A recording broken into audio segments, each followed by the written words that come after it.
Hello. So lately we have been talking a lot about attachment styles, and I wanted for us to take a little break today, sorry. Well, maybe tomorrow as well. Maybe tomorrow we will not be talking about attachment styles. But I wanted us to take a little break and to talk about something completely different. So today we're going to be talking about astrology, and the first portion of this audio is going to be, serious. And then the second portion is going to be, interesting, fun facts, fun. Now, I know that some of you are probably not into astrology, and I respect that. But a big portion of my practice is astrology. So, there are some things that I thought are important to mention. So, at the moment, we actually have seven planets in Aries. The sun, obviously, because it is Aries season. By the way, happy birthday to all the Aries suns. I have some clients that are Aries suns, quite a lot of you guys. So happy birthday. The moon, we have new moon in Aries. Then we have Mercury in Aries, Mars in Aries, which is the planet of Aries. Saturn is in Aries, Neptune is in Aries, and Chiron, the wounded warrior, is in Aries as well. And all of these planets are actually moving forward. They are not retrogrades. Now, why am I mentioning this? Well, number one, this is what we can call an astrological phenomenon because, guys, this hasn't happened probably ever, at least not to my knowledge, ever. Yes. Secondly, I want to talk about the energy of Aries. So, the energy of Aries is impulsive, impatient, competitive, fiery, and there's a lot of like action, but impulsive action is important to emphasize. So, Aries is the first sign of the zodiac. It is, as we call it in the astrology, the first breath. So, basically, the part of the zodiac where the soul decides to exist and moves before it has a plan, because Aries is very impulsive. So, this is the energy of Aries. And the reason why I'm mentioning this is because it's going to depend on your placements and where it hits you. It's going to depend how this period is going to be for you. So, obviously, we are all different and we have different placements. And for some people, this is going to be great and amazing.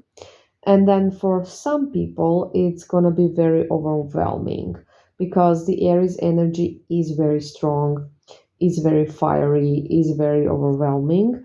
And we have seven planets in Aries, which is a lot. And for some people, this is just going to be a lot. And how can that feel? That can actually feel, well, let's put it like this. If these days your nervous system has been on high alert, you know, recently, and you can't figure out why, you don't have a reason for it, and you were doing fine before. Let's say you were doing your vibrational work, feeling a lot better, and then suddenly this happens. So this means that this energy is overwhelming for your placements, obviously.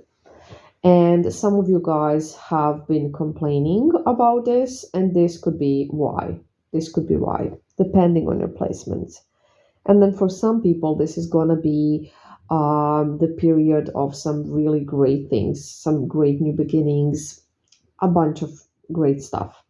So it's really going to depend because the energy of Aries can be really heavy for some people, and it can be like not heavy for others. Again, we're all different. So just something to keep in mind. Another thing that is not actually astrology related, but I really want to kind of, just remind you guys of is that we can be so convinced that somebody is so predictable and somebody will never change. And the situation with a certain person will never change because they always do it like this.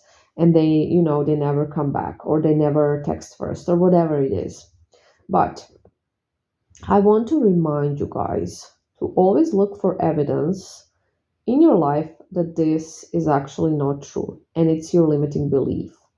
So basically, think about all the people you know for years. For example, your brothers, sisters, friends, co-workers, kids, if you have kids, that you have known for years and years and years. And think about how much these people have changed over the years. Because there is this limiting belief that a lot of people have that people never change, but they change all the time. So look for evidence of that. Think about how much all of those people have changed because they have, trust me. Okay, now let's get into the fun portion of this audio, at least fun for me. So, you guys, you know how I always kind of tell you that a lot of celebrities have used astrology, tarot, magic to get where they are now. A lot of politicians and all of these practices have been used since forever, and obviously um, they always been quite popular, and I want to give you some examples today, basically. So, the first example is going to be Ronald and Nancy Reagan. So, as you know, this is the former president of the United States and his wife. And after, I'm not sure, I can't remember the exact term, I'm sorry. But after the attempt of murder, I mean, this is not the right term, but that's basically it. They have hired this astrologer, and they have used this astrologer for almost every important move. I think her name was Joan. And she decided when they're going to use Air Force One, when some contracts will be signed, when they're going to have surgeries and press conferences and a lot of stuff. Then, a second example is Queen Elizabeth I, so the British Queen, and like not the one that passed away recently, relatively recently, but Queen Elizabeth I, not the second. Anyways, um, you have probably heard about her. Um, how do I call him?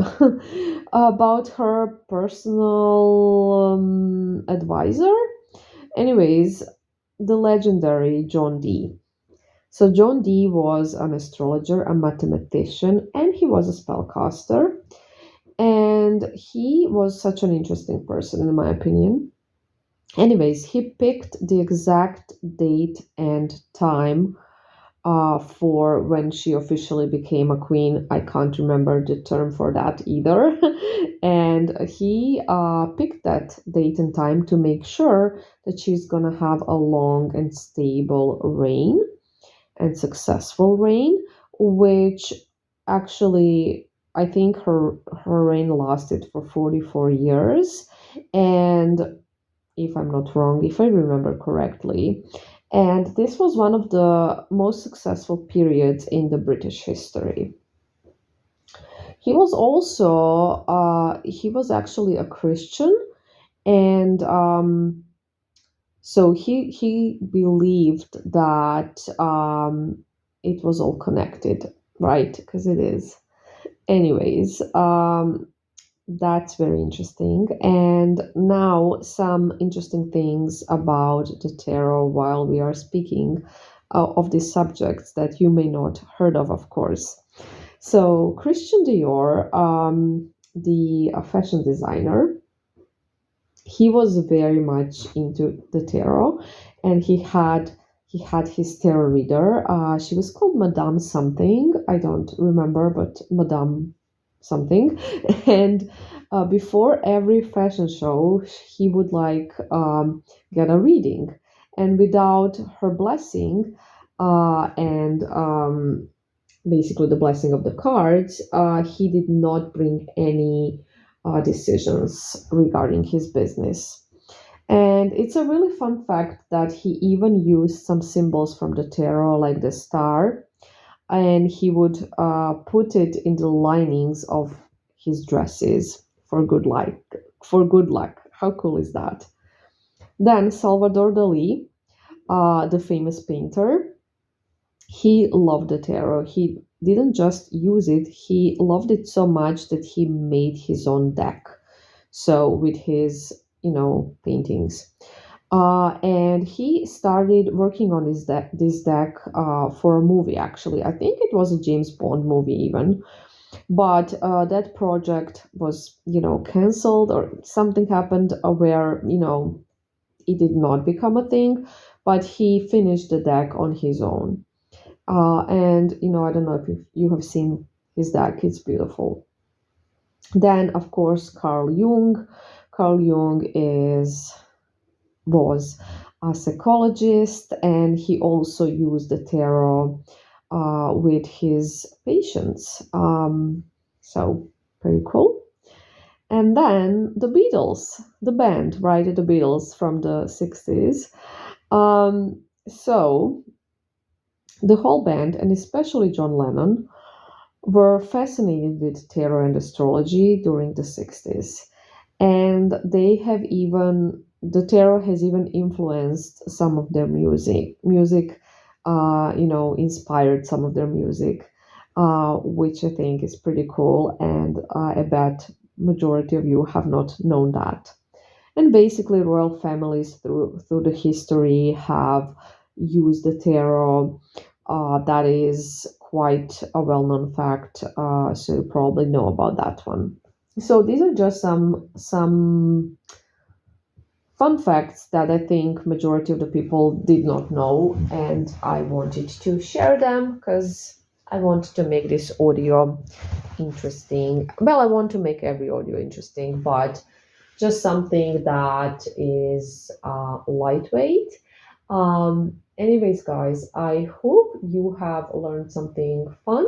I hope you found this interesting. I know that it's obviously not going to be interesting to everyone. And, anyways, see you tomorrow. Bye.